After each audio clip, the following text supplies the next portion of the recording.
Amis téléspectateurs de la télévision de la vie dal leen ak jàmm ci seen plateau matinal Blue Café, la matinale qui vous accompagne dans la journée et bien sûr avec des rubriques à vous donner la bonne humeur.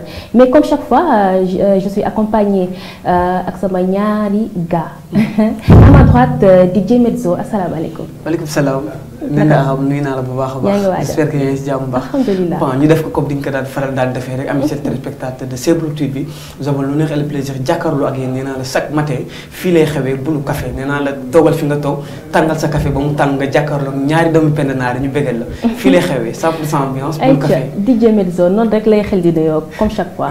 Aïcha ma dem ci Patrick météo Sanse tey jii lan nga ñu andil bonjour d'abord. Bonjour, comment vous allez? Ça va bien. Nakati Subasi. Alhamdulillah. Bon, bonjour, c'est Blue Café. Donc, on va parler de recyclage. Ni nga wax ci wolof recyclage. maanaam objet yi nga xamante ne kenn soxlootu ko. Voilà, donc dañ ko recycler les matériels, ay bagages, ay sacs, ay dàll loolu lañ ci wax ci suba si. Aïcha dañuy dem léegi lan la ñu yéene kaay yi xëyee dañ koy doore ak l'Observateur qui titre à sa une les déçus charnels de l'arrestation du prophète de Kolda. mooy faux prophète boobu ñu doon wax fan yee passé la libération la victime présumée maanaam victime boobu nga xamante ne moom lañu tuumal faux prophète boobu victime bi elle est âgée seulement de 14 ans. Le quotidien qui titre le Mali suspend les importations avicole du Sénégal ci ndax grippe aviaire bi. Le quotidien le critique impunité totale sur l'arrestation de Djigui Soumaré a duré seulement 2 semaines loolu moom nag dañ ko fekkoon ak 20 pièces d'ecstasy benn xawma drogue la xawma en rose la des petits comprimés en rose moom nag jàppoon nañ ko mais léegi nii fu mu toll nii bàyyi nañ ko 2 semaines seulement la def ci prison bi. L'évidence qui titre l'ex-policier et la Barka Mouride ex-policier boobu nga xamante ne fan yi moom tamit nekk na lu doy waar ñoom ñëpp a ngi koy waxee mooy boobu prosterné woon ci kanamu sëriñam mooy Serigne Modou Kara. Les Échos et si Diary Sow nous avait parlé dans son livre ñoom loolu lañ am ay xel ñaar ndax Diary Sow amul ay quelques kàllaama yi nga xamante ne bàyyi woon na ko ci livre am boobu nga xamante xam nga moom elle est écrivain ndeysaan. Ba léegi Les Échos. Les brouteurs utilisent le nom de la première dame et de ses symboles du pays. Première dame dafa am ay arnaqueur sax laa ko mën a wax ñuy mbubboo turam ci réseaux sociaux yi. Le Soleil qui titre le maréchal Idriss Déby Anthony se lave à grande eau. Idrissa bu ma fa jógee damay dem ci Walf Quotidien qui titre à sa une que l'économie en période de destruction le compte n'est pas bon l'économie du Sénégal ci moom la xëyee li ci Quotidien parle de Assane Diouf le procès Assane Diouf bi la défense s'attaque au procureur le procès est renvoyé mon procès boobu da ko mujj a renvoyé ba léegi ci Le Quotidien mu ñëw ci le prophète Baba Malab arrêté Baba Malab moom turam bi dafa xaw a doy waar daal. Dakar Times qui titre après la validation de la stratégie nationale de vaccination contre la Covid-19 un pertinent plan de mise en œuvre. kon mu ñuy xamal na rek ñoom ñoo ngi ci Covid-19 bi ñu war a def vaccination yi. La Tribune Bougane Gueye recrute le policier radié Bougane Gueye Dany mooy policier bu ma doon wax sànq ni Bougane Gueye mu ñuy xamal ne moom recruté na ko. Enquête Quotidien Diary Sow le mystère moom ñoo ngi ci mbirum Diary Sow ba léegi. Rewmi Quotidien les vaccins contaminés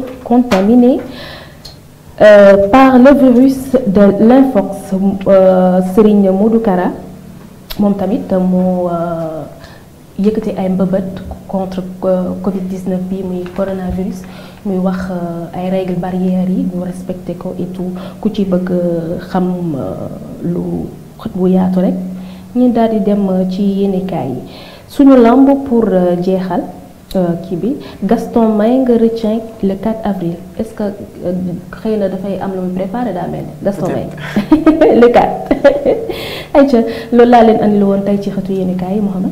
mi ngi noonu ami chers téléspectateurs nee naa la loolu moo fi nekkoon xibaar yi nga xam ne moo gën a fës nee naa la les informations à la une yi nga xam ne actuellement Sénégal actualité yi mooy dox nee naa la boo mënul seetaan télé boo mënul déglu rajo da ngay ñëw fii Seblu TV ñu ànd ak émission bi nga xam ne moom mooy Bulu Café information yi da nga koy am à la une mais nag yi gën a fës ñett la muy l'affaire de Diary Sow meilleur élève du Sénégal en 2018 mais ceci deux fois de suite 2019 2020 mu réer ñu may kenn gisatu ko beneen bi mooy vaccin yi nga xam ne mi ngi fii ci réew mi gars yi nee na dañ koy def ñu ne duñ ko def bis des mooy le policier radié bi nga xam ne moom moo doon sukkal Kara bu yàggul barki démb information bi nag démb ba léegi mu ngi law biir Sénégal waaw vraiment ba tax na ki nga xam ne moom mooy Bougane Gueye le PDG de Sen TV moom tamit defe naa ni def na si liggéey bu am solo waslu na si àq bu baax a baax démb ci ay 3 heures matin tamit maa ngi for bët que ni Wally Seck tamit may na ko 5 millions ak oto xaw ma nag ba xam bon. moo ngi bëgg a nekk en tout cas policier bi moom vraiment man.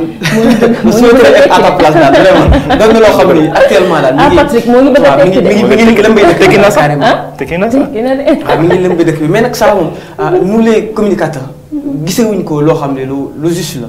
parce que bu ñu fàttalikoo démb sax gars yi ñu ngi doon indi archive yi. mooy le policier bi nga xam ne moom mooy le général bi nga xam ne moom moo jógee woon France. bi ñu ñëwee fii Sénégal bi ñu demee Touba moom si boppam moom moo doon sukkal xalif général des Mourides. te pourtant kooku kenn rajo kon donc s'il vous plaît balaa ñuy jël benn décision nañu xoolaat. parce que dans le pays on a nos cultures dañoo am suñu culture yoo xam ne dafa lié ak suñu travail mais aussi dafa lié ak suñu environnement donc dafa doon yoo xam ne kenn mënu ko bàyyi ci àddama kenn mënu ko bàyyi parce que Sénégal diine dafa doon lu am solo boo doonul xaadir doon nga murid wala nga doon leneen ak leneen donc kon loolu ñu koy dund suñu xol pour ñu inviter ko du yomb donc pour man tolérance daf fi am solo waaw mu daf fi am solo bu baax a baax mu nekk lu am solo mais je pense que tamit y a anguille sous roche parce que ci lu xëtu yéenekaay yi wax yëkkati ñu ne du lu prosterné ci kanamu sëriñam moo tax ñu dàkk ka ñu ne daf am na yeneen kii ñu ne daf Aïcha Mohamed dafa mel ne météo sañse nga ma bëgg a dugalal. waaw météo sañse muy mon ami mon frère Patrick. bi nga xam ne nee naa la man damay am mbégte contentement chaque jour di jàkkaarloo ak moom parce que li muy def dafa neex ci xol. maanaam sañse dafa bokk ci doomu aadama. tey sañse dafa doon loo xam ne foo dem boo solo correctement nit ñi dañ lay naw en fait. donc moom day yëngatu ci milieu boobu muy météo sañse Patrick tey loo ñu indi. bon tey salaamaaleykum Nick donc tey ñu leen di recyclage. li muy recyclage. donc maa lay wane benn sac mu nekk nii. sac ba rafet na si yow de. donc sac bi. benn sac fekk na ne peut être jigéen ñi bëgg a sànni seen sac. donc jamono actuelle. ñu bëgg a recycler ni bagage maanaam ñu sànni si mbalit bi di yokk ay déchets. d'accord donc tissu muy fii. donc ni ngay jël benn sac. habillé ko. loolu mooy recyclage da ngay habillaat sac. léegi da ngay habillaat sac plus pochette mooy nekk nii. ah lii rafet na di. waaw pochette mooy nekk sac ni nekk nii. jot li mu xool. vraiment sori ah. léegi sac mooy ne. te lii lu yàqu woon la nii Patrick. non sac bi dafa yàq carrément moo recyclé man maa koy def sax. utiwaat sa wax. tissu sama wax. mais dafa aaree quand même. dafa aaree ak tissu bu nekk dafa mën a ànd ak daal ak chaussure. ah bon. non tissu des na su fekkee ne. n'est-ce pas da ngay defar suñu góor ñi daal li lépp laay def ay góor. su ko tey moom tënk na nekk maa ngi def ay daal ko et tout ça. beaucoup de chaussures yoo xam ne ñu ngi garage quoi ma. loolu ma ne ma ko waxee. jigéen sax moo la waxal boppam ndeke. am na ko léegi daal jigéen yi nekk nii. talon. talon ñaam bi ni ko waxee fii Sénégal. talon ñaam bi la waaw. voilà talon ñaam bi nekk tissu. dafa xew nag. ak benn sacoche bu ndaw. donc pour ay xale yu jigéen bi pour mag la ça dépend style bi. voilà donc muy nekk nii. donc ku bëgg a sol. macha allah waaw bi baax na baax yow mën na ko sol. di sañse la de. di sañse la. donc loolu mooy recyclage. donc tout produit ku nekk dàll yu màgget dàll yu usé. dañ ko mën a rhabiller mais c'est pas forcément nekk wax. mën na nekk tissu bu nekk. tissu bu la neex. waaw da ngay rhabiller par rapport ak sa style. donc mun na nekk sacoche mun na nekk sac à main sac valise. dina ne même sac ay blouson mun na ko rhabiller. ah bon waaw dina nekk loolu. mais nii yow yaa ko defar wala. non mais ma koy doon fo. ah da nga doon fo nii. dama doon fo lu tax ma wax loolu am na benn jour dama dem fële benn artiste grand théâtre man daal maa ko defal sama bopp. damay ñëw sama coach yu nekk foofu dama doon fo. dafa gëstu xool sama daal. ma ne yow liggéeyul am na dëgg parce que don la si man. dama osé je suis toujours artistique depuis ma nekk xale. donc on m'a poussé. man première daal. laa defal dal entraînement basket. dama dindi talon sama bopp monté ak talon. ñaaw ko donc loolu laa commencé woon. donc artiste tout ñëpp ñu mën a nekk artiste. mën a nekk sacoche aussi mën a nekk benn sacoche bi ma sama boss la. sacoche bi. ni nga ko habillé ni donc loolu mooy recyclage. mën a nekk lu bëri mën a nekk sànni seen bagage. kon maanaam daal lépp luy accessoire jigéen daal saak yére. yére bu furi yére bu xoolee kooku am na saak bu xoolee. ñëpp mën na ko recycler en fait kon daal affaire bi amour la si yow daal. waaw amour si man amour day nekk si liggéey en même temps. kon yooyu yàq yooyu yëpp yow ku la ko jox rek. nga defal ma ko defal. te c'est possible ah. bien sûr c'est facile c'est possible. c'est possible ah. bon nekk man ak yeneen damay gis ay moroom góor sax parce que du ma nekk man kese. parce que fii Sénégal la. mais damay gis nañ koy def mën nañ ko def. ut ay daal foo na ne daal baal sax di user daal sa armoire am na jigéen yu bëri daal seen armoire. dañ ne seen style na nekk nañ koy habillé. da ngay ut sa yére comme yow sa yére sol mën na ko ut sa daal. ak benn sacoche mooy ànd ak. dafa ànd sax verre bi daa mel wala voilà donc loolu la donc lu muy recyclage mooy recycler seen bagage bala ni sandi ni yokk ay mbalit. yokk mbalit li kañ dinañu wàññi mbalit surtout ñun jigéen ñi. voilà dina wàññi mbalit wàññi armoire yi. yére yu inutile ya fa nekk. voilà exactement donc mooy si loolu. donc pour dire simplement que liggéey am na. pour dire que liggéey am na. il faut juste. ñu liggéey si loolu ñu wàcc si loolu. yéen aussi jigéen yéen aussi góor consommation locale la. dëgg la consommation locale parce que consommation locale dafa am importance. nos emplettes sont nos emplois. toujours ma répète nos emplettes. ça veut dire ñuy jënd ñun suñu bopp ñu ñuy bénéficier. dëgg la parce que man lu tax may bénéficier tissu lu jël si commerçant. dërëm bi génnul gaal. voilà c'est ça. exactement job la maa ngi si benn commerçant Sénégal jënd tissu. yëpp suñu réew la nekk. donc nos emplois sont nos emplois. muy wóor muy benn initiative bu baax muy entreprise bu am solo tamit. entreprise dafa mujjee wax lu am solo muy nos valeurs. maanaam suñuy œuvre. suñuy matériel nañ ko jëndee fii en fait. parce que wax produit africain la. wax dina def émission wax waaw léegi produit africain léegi. mais d'origine wax du Afrique. waaw. waaw loolu dina si ñëwaat. wax ku ko moom. wax météo sànq nag ay problème la dafay jékki di. wax tubaab ba du chinois du tubaab bi. kay asiatique la jógee. ah bon. wax asiatique la jógee. bogolan tissu bogolan mooy africain. d'accord am na tissu mu tudd bogolan dinaa indi échantillon fii. waaw kay yooyu da nga koy andi. dinaa indi échantillon bogolan mooy africain. dina si baax mais wax c'est pas africain. d'accord. comme genre ay marques yi Ganina kii Bazin Riche. du africain. je pense que yéen xam nañ ko. du africain. non dafa dem non c'est pas africain booy dem aussi hollandais. hollandais wu nekk chinois mu ñëw Afrique ni demaat.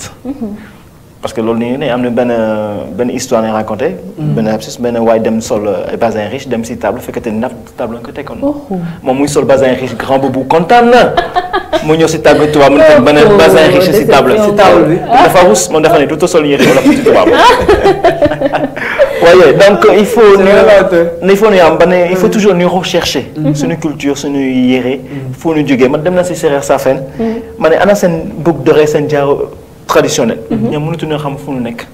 donc valeur bi africaine dañ ko perdre. si dañ ko perdre. tout couleur laay gis muy ni garder toujours seen. c'est vrai parce que amoon na benn temps bi nga xamante ne jaaratu couleur yi dafa xewaat. ñëpp ko jël en fait. ñoom ñoo ngi garder seen i waaye même seen i couleur dama doon gis ñu koy takk. même ñi nekkul tukulóor dama doon gis ñu koy takk. talas la woon beeg njaago beeg lépp ko doon takk mu nekk lu rafet. waaw dafa na ne chose boo xam ne dafa bien daal. dëgg la. loolu la. doy na waar. mais tey daal Patrick li mu indi am na solo. nee naa la chaque jour ak fi muy génn carrément météo sañse tey daal fii la génnaat saag yu yanj yi xam naa ni foog ma jëndal ci sama yaay parce que moom rek laay jëndal amaguma. day làqatu waxul yaay man xam naa lu muy wax. sama yaay mooy foog ma jëndal ko si vraiment. mais baax na garde dinañu wàññi mbalit surtout ñun jigéen ñi du ñàkk am nañ ay saak yi nga xamante ne day commencé di xolleeku boo leen ko bu ñu ñëwee rek ci Patrick moom xam naa ni yu ma lay andil moom di nga am problème angaar laa ci yor. loolu baax na de comme ça dinaa wut. ami chers téléspectateurs defe naa ni bu si Patrick bu si kenn bëggoon. nu muy def. bokk non ñëpp bokk. ñu koy seetaan ñuy commenté bëgg si exactement. est-ce que duñ ñëw si Blue TV. ñuy def dañuy ñëw si. non ni ñëw si Blue TV parce que bi ma ne waa incha allah bi échantillon la. ay collier aussi laay defal. ay collier perle la nga andi ci collier yi. non en fait dama bëgg def ay collier yu rafet dinaa la indi. wala rési bu ñu mënee dawalal numéro commercial bi si suuf écran bi. waaw dinaa aussi man maa ko dinaa la ko wax promettre aussi.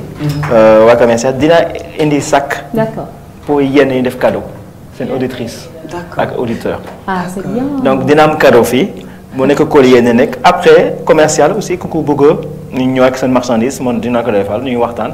mais dina may cadeau incha allah dina la may cadeau vax collier tout ça. dina la wane pour que.